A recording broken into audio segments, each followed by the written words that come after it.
पीक विम्याचा शेवटचा हप्ता आता लवकरच शेतकरी बांधवांना मिळणार आहे. कंपन्यांकडून सरकारला 2,300 कोटींचा परतावा मिळणार आहे. कंपन्यांकडे हा हप्ता जमा होणार आहे.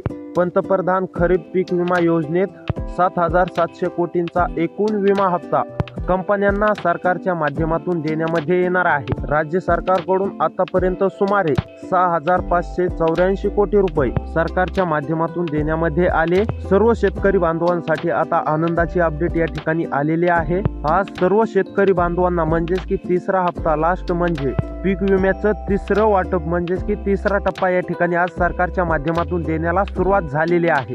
शेतकरी बांधवांची प्रतीक्षा आता खऱ्या अर्थाने संपली आहे. कारण की शेतकरी बांधव भरपूर दिवसापासून पीक विम्याची वाट पाहत होते. आज त्या शेतकरी बांधवांना दुपारी 3 वाजल्यापासून हेक्टरी 23,000 रुपये असा पीक विमा दिला जाणार आहे.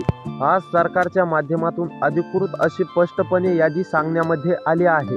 पीक विमा हेक्टरी 23,000 रुपये शेतकरी बांधवांच्या खात्यामध्ये आज जमा केला जाणार आहे.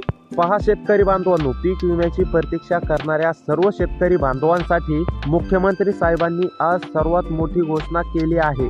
खास करून जे शेतकरी बांधवांना पीक विमा मिळाला नव्हता, जे शेतकरी बांधव पीक विम्याचे आतुरतेने वाट पाहत होते, या सर्व शेतकरी बांधवांना आज दुपारी 3 वाजल्यापासून हेक्टरी 23,000 रुपये असा पीक विमा रक्कम देण्यामध्ये येणार आहे. तर आता कोणत्या जिल्ह्यामध्ये सर्वात अगोदर हा पीक विमा रक्कम जमा होणार आहे ते पाहणार आहोत. त्यापूर्वी तुम्ही जर या यूट्यूब चॅनलवरती नवीन आलेला असाल तर लगेच या चॅनलला सबस्क्राईब करून नोटिफिकेशन बेलला ऑलवरती नक्की टाका, जेणेकरून तुम्हाला अशी शेतीविषयी योजनांविषयी सर्वात अगोदर याच चॅनलवरती माहिती मिळत राहील. तर चला पाहूया जिल्ह्यांची यादी. नंबर 1 वरती आहे कोल्हापूर. कोल्हापूरमधील जर शेतकरी असाल, कोल्हापूरमध्ये राहून शेती करत असाल आणि तुम्ही पण पीक विमा कधी येणार, पीक विमा नेमके किती वाजेपर्यंत जमा होणार अशी प्रतीक्षा करत असाल तर आता राज्य सरकारद्वारे तुम्हाला दुपारी 3 वाजल्यापासून पीक विम्याचं वितरण होण्यास सुरुवात होणार आहे. त्याचबरोबर तुम्हाला हेक्टरी 23,000 रुपये इतका पीक विमा देण्यामध्ये येणार आहे. त्यामुळे आता तुम्हाला काळजी किंवा चिंता करण्याची गरज नाही. तुम्हाला देखील पीक विमा रक्कम जमा होणार आहे. त्यानंतर चंद्रपूर मधील जर शेतकरी असाल, चंद्रपूरमध्ये राहून शेती करत असाल आणि तुम्ही देखील पीक विम्याची आतुरतेने वाट पाहत असाल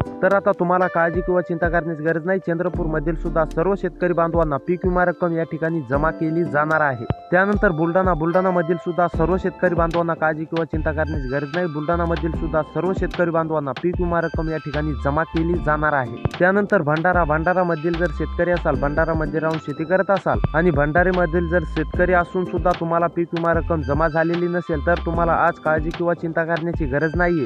तुम्हाला आज दुपारी 3 वाजल्यापासून पीक विमा रक्कम जमा होण्यास सुरुवात होणार आहे. त्यानंतर बीड मधील शेतकरी असाल, बीडमध्ये राहून शेती करत असाल आणि तुम्हाला देखील पीक विमा रक्कम जमा झालेली नसेल तर तुम्हाला आता काळजी किंवा चिंता करण्याची गरज नाहीये. राज्य सरकारच्या द्वारे तुम्हाला आता पीक विमा रक्कम जमा केली जाणार आहे. त्यानंतर ठाणेमधील सुद्धा सर्व शेतकरी बांधवांना काळजी किंवा चिंता करण्याची गरज नाही. आता ठाणेमधील जर शेतकरी असाल, तुम्ही ठाणेमध्ये राहून शेती करत असाल आणि जर तुम्ही पण पीक विमा रक्कमची आतुरतेने वाट पाहत असाल तर तुमच्यासाठी अतिशय दिलासा देणारी बातमी आहे. आता ठाणेमधील सुद्धा सर्व शेतकरी बांधवांना आज दुपारी 3 वाजल्यापासून पीक विमा रक्कम जमा होण्यास सुरुवात होणार आहे. त्यानंतर सांगलीमधील सुद्धा सर्व शेतकरी बांधवांना काळजी किंवा चिंता करण्याची गरज नाही. सांगलीमध्ये सुद्धा पीक विमा रक्कम जमा होणार आहे. त्यानंतर सातारामध्ये सुद्धा पीक विमा रक्कम जमा होणार आहे. त्यानंतर रत्नागिरीमधील सुद्धा सर्व शेतकरी बांधवांना काळजी किंवा चिंता करण्याची गरज नाही. रत्नागिरीमध्ये सुद्धा पीक विमा रक्कम आज दुपारी 3 वाजल्यापासून हेक्टरी 23,000 रुपये इतका रक्कम तुम्हाला निधी मिळणार आहे. त्यानंतर नाशिकमधील सुद्धा सर्व शेतकरी बांधवांना काळजी किंवा चिंता करण्याची गरज नाही. नाशिकमध्ये सुद्धा पीक विमा रक्कम जमा केली जाणार आहे. त्यानंतर नागपूरमधील जर शेतकरी असाल, पीक विम्याच्या आतुरतेने वाट पाहत असाल तर नागपूरमध्ये सुद्धा पीक विमा रक्कम जमा होणार आहे. त्यानंतर अकोलामधील सुद्धा सर्व शेतकरी बांधवांना काळजी किंवा चिंता करण्याची गरज नाही. अकोलामध्ये सुद्धा पीक विमा रक्कम जमा होणार आहे.